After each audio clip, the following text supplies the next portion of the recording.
The story of Destiny was heavily criticized upon release. Common words and phrases from reviews include repetitive, unfinished, monotonous, confusing, leaves a lot to be desired, threadbare, wasn't ready, and flawed. Personally, I wasn't really bothered. I could enjoy a great story, but I don't play games to get the same enjoyment I would from a movie or book. I did feel things were lacking, but more in a straight content way. Namely, there weren't enough missions to hit max level with. That's just a personal gripe many MMOs are guilty of. However, that doesn't mean I didn't see a problem with the way the game started to be interpreted by people on YouTube and Reddit once the DLC started coming out. Real quick, let me state something now. The Dark Below wasn't thought of any better than the main game. It was also very small when compared to the rest of the DLC, despite having its own raid. For that reason, you won't hear me reference it again, as there's no real discussion there. Starting with the House of Wolves and increasing with the next two big drops, Bungie was praised for learning its lesson and telling a good story. There were more characters and, well, they were just better. The arguments weren't usually well articulated or substantiated, but it was obvious the feeling was there from just about everyone. Now, as the person who cared about how much fun I had playing, how varied the missions and activities were, and how much there was to explore in all the hidden corners of the system, I was focused on doing that. But I was never oblivious to the story, either. I was playing the same game as everyone else, and I was seeing something different. Throughout the original game, you talked a lot with your ghost and the Vanguard leads. Or, more accurately, they talked at you.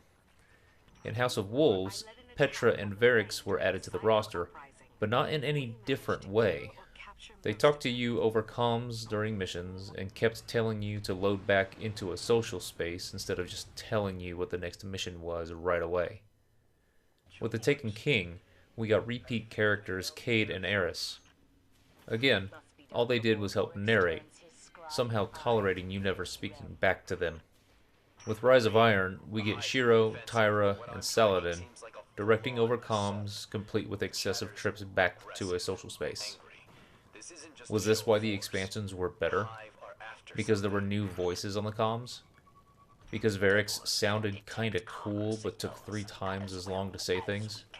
Because Cade and Eris bickered like siblings? Because Shiro was a jerk? Because Saladin told you to go talk to Tyra every single time? That can't have been it. But the number of times I've heard the characters as a high point, as something that was done better, you might think this was the reason. What's likely the reason was the focused storyline. Now, this isn't really something to argue. The expansions had one story to tell, and they did nothing but. I'm not arguing that. But what I would argue is it being fair to blame the first base game in a massive space opera with nearly a millennium of history to introduce for not having a concise, focused, singular story. In my opinion, for what it had to do, the game accomplishes a lot. I'll come back to it doing it better, but for now, I will share why I think the expansions did a worse job of telling our Guardian's story in this large new universe than the original release. I feel the best way to illustrate this is to go straight to the transcripts of the game's missions. First, I'm going to comb the transcripts from the game's original 20 missions for all of the quotes that are arguably useless. These Fallen are just as crazy as we are. I don't even have time to explain why I don't have time to explain. Can't we just stay here with the murderous robots? That's just 3 lines in the entirety of the original game. Don't do that. There are others that are more for flavor, but in the original game, even those actually tell you something. When the Ghost mentions the Hive breaking the Bekenstein limit, that's telling you about the Hive, that they're capable of advanced computational hardware and not just Bungie's version of the Yuuzhan Vong. Every other quote did one of 3 things: give information about the mission at hand, share history, or share a detail about the world around you. Now I'm going to look at the transcripts from The Taken King and Rise of Iron. Let's see how many lines are throwaway. Remember when Sepix Prime was our biggest problem? What are the chances the elevator still works? Cade, when's the last time you rode this elevator? Relax. It works fine. But stand by for a resurrection, Ghost. Don't look down. Spores, moths, and worms, all things Earth's ancestors believe grew from the dead. Just a thought. And furthermore, it stinks. I don't think Toland was much fun at parties. Remind me to make copies of this journal. Better to have a tomb husk and not need it, than to need a tomb husk and not have it. It was getting old anyway. Well, there's a joke there somewhere. Don't worry. I'll keep my ear to the ground. And I will try not to step on his head. Okay. Creepy sidekick? Check. Roguish commander? Check. And then we have the Guardian, my greatest success story. I'd say we're ready to get this done. She's right, Guardian. There's no doubt in my mind this could possibly work. Huh. Well, I guess we're worthy now. Stick with the first one, Guardian. One Taken King was enough, thank you. You want him alive? Whatever happened to kill them back? You know, this is more than a few fallen, just for the record. I don't know of any toys that eat Russian industrial complexes. Okay, just to be clear, I don't like creepy tech that spreads like a virus. It gives people the wrong idea about artificial life forms. Right, destroy the familiar generators and then take down Shiro's zombie guns. Did he just call one of us a young wolf? Because it's probably less endearing if he meant me. Falling great distances is actually our specialty. Elevator shaft, anyone? Okay, tinkering with an unstable Golden Age reactor infested with SIVA. Child's play. Why aren't there ever stairs? And, you know, not getting shot would be nice too. Barely enough elbow room in here for me. Did you even know there was this many fallen on Earth? Can you keep it down out there? Aw, he's such a nice guy underneath all the armor. Before you think I'm being unfair, check the transcripts yourself. You'll see that I made a line and kept to it. You don't see throwaway lines like these new ones in the original game. When writing the first game, they realized that the story was important and they didn't have time to mess around. They then saw the heavy criticism the story in the initial release had and, apparently, decided that what was wrong was that they didn't have enough jokes and meme-worthy lines. If this is what you wanted in your game story, then you have it. Recent interviews imply that this sort of focused story will continue.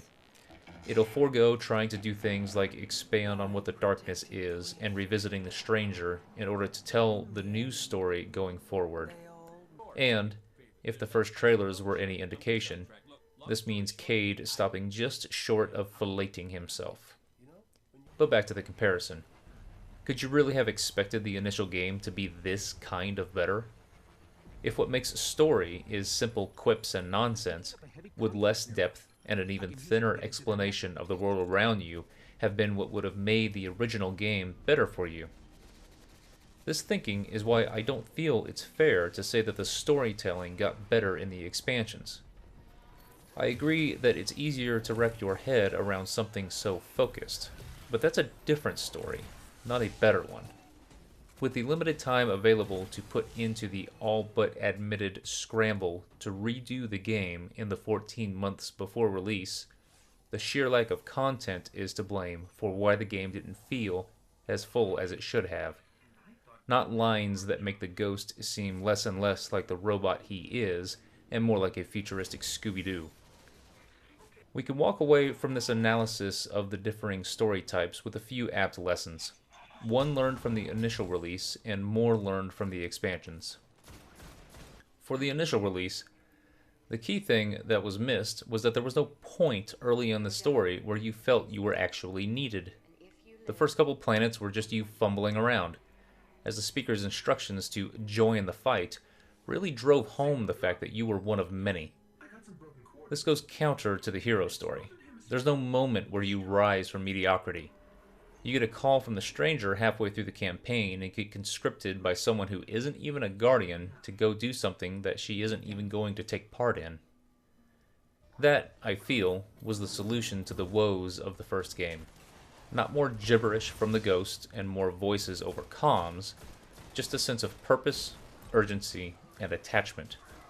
At least the illusion of choice, together with a much greater abundance of lines from your character, would have went a long way. This last point in particular definitely wasn't addressed as the expansions rolled out, your guardian becoming mute. Ultimately, I feel like sharing the lore while still telling a compelling story was entirely doable with each and every mission. They just missed the mark in their scramble after the revamp. From the expansions, there are a few things that I hope they learned before their most recent revamp of their, to paraphrase, Issue 1 of the Destiny universe that is the sequel.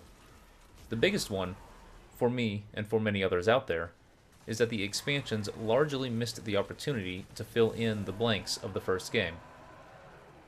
The Dark Below was a continuation of the Hive's storyline on the moon, not an explanation or exploration of Crota's past and the conflict we had heard about.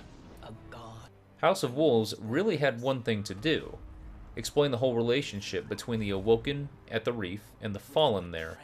Instead, we get a single line referencing it, and then a story following Skolas, complete with even more questions regarding the Nine. The Taken King was just more continuation, curiously devoid of any of Oryx's taken from the billions of years of taking he's been up to. When we get to Rise of Iron, we finally get some holes filled in, but only as in the lore as a whole, not any of the missing plot points from the first game. You learn more about Saladin, the Iron Banner guy. Nothing more of the numerous questions still left lingering from the 20 missions long ago. To top it all off, a point brought up by Bife sums it up entirely. We still don't know what the Siva actually is. They somehow told a story without making sure to actually introduce you to the main character, meaning we now have another anomalous entity that we really know nothing about. I'm glad to see, on YouTube and on Reddit, that a lot of the community also wants to know more about the things like the Darkness, the Speaker, the Traveler, the Stranger, and Rasputin. It's unfortunate that missions like Paradox have to be the exception instead of the aim. When we get to the Osiris and Rasputin DLC, is it going to follow the House of Wolves model and just tell you a new story with no more than a sentence of history? Or will they finally take the opportunity to go back and explore the history in the missions? Here's an example of what I mean. Imagine the Rise of Iron expansion having a mission where you actually went back in time and played one of the Iron Lords that didn't make it to the Iron Tomb. You are using weapons you've never seen before, and you experience their demise. In the middle of the mission, there's a cutscene showing their death and its location. You come back to the present, still in the mission, except now you're heading to where they died. You've got a big dose of history followed by a mission that sees you getting an exotic weapon that belonged to a long-dead guardian. I know we're moving forward, but it's not like it's a different setting. We're still in the same solar system with a long, rich history. Instead of passing references, I feel we are long overdue on starting to fill in some of the holes. Our Guardian's story, in my opinion, didn't start with being revived by our ghost the first time. Our Guardian's story is the story of the Traveler, the Golden Age and ages that followed, and all that has led to humanity's current plight. In the next episode, we take a look at the game's long history of not rewarding your time spent in the game. Thank you for listening. This is Riylo with my Destiny Postmortem.